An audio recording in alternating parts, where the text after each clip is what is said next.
Good evening everyone, welcome to The Viewpoint. I'm Timothy Wells. First up tonight, the Rudd government's emissions trading scheme. It's been voted down in the Senate with the Greens and the Coalition combining to defeat the government's proposed legislation. Now, it's not every day that you see the Greens and the Coalition agree on any issue, but they did on this one. I spoke recently to Brisbane-based Greens candidate Drew Hutton to find out why. Drew Hutton, welcome to the program. Nice to be here. Drew, you're the campaign coordinator for the Greens on this issue of the emissions trading scheme. How central is this initiative to the Greens platform?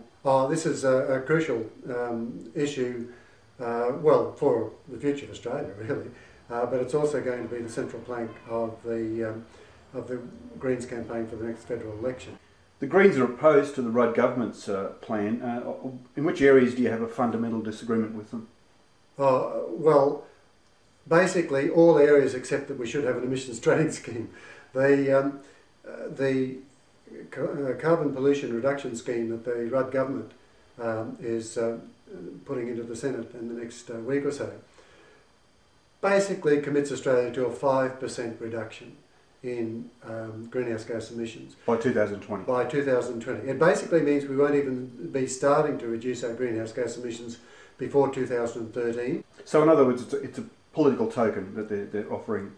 Yes, it's a political token. It's basically saying, look, a little bit of something is better than all of nothing. The big question would be, though, are these reductions that you talk about, that the Greens take a stand on, are they politically possible?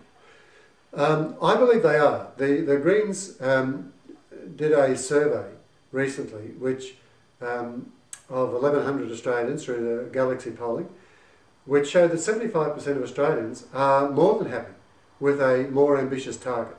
If we went to the Greens levels and we implemented your program, I mean, would it be practically realistic, though, to try and achieve that, given our almost total dependence on fossil fuels for our entire economy? It wouldn't be feasible to do it overnight. And the Greens aren't saying it should be.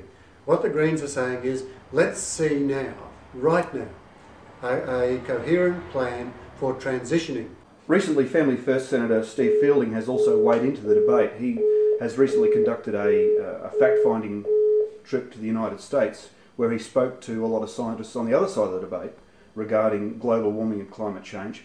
He's come back with the conclusion that global warming and climate change has been exaggerated and that we may not have anywhere near as big a problem as what they originally thought.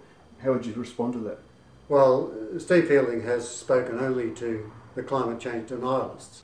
Steve Fielding's main point would be that temperatures reached a peak in 1998. They plateaued for several years and now they're on the decline. This has happened while there's been a 5% increase in the amount of CO2 in the atmosphere. That would tend to fly in the face of the theory, would it not? No, it's only a temporary aberration in the theory. It's impossible to look at climate models over a period of 4 or 5 years. Why do you think there is such a groundswell of sceptical people out there in regard to the issue of climate science? Because if you look at the Oregon petition, for example, 31,000 scientists, 12,000 of them PhDs, they're opposed to the idea that man is causing this phenomenon. Look, there will always be debate. It's just that the evidence is overwhelming.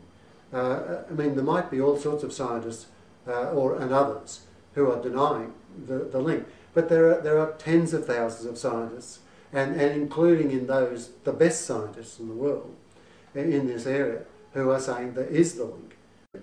There's also the vested interests who, the carbon lobbies who've been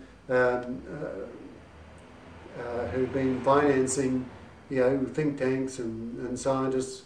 But the sceptics would get there and say to that the amount of money on either side is about 1,000 to 1. There's about $1,000 put in by governments around the world to fund climate research, whereas there's only $1 funding the sceptics, such as the Heartland Institute in the United States. How would you respond to that? Well, that has not always been the case, and therefore these days now the research money actually is going into that area. It wasn't always so. Let's take significant action now to avoid what could be absolute calamity a couple of decades down the track. Drew Hutton, thank you for talking to us today. Thank you, Tim. Drew Hutton from the Greens. Now, the Rudd government will obviously try to get this legislation passed through at a later date, but according to industry groups, the ETS, better known as the Carbon Pollution Reduction Scheme, will have a considerable impact on our economy. It may cost jobs and it may affect the competitiveness of our exports. However, both sides of politics do agree it will mean higher energy prices, in fact higher prices for all of our goods and services. Let's hope they get it right.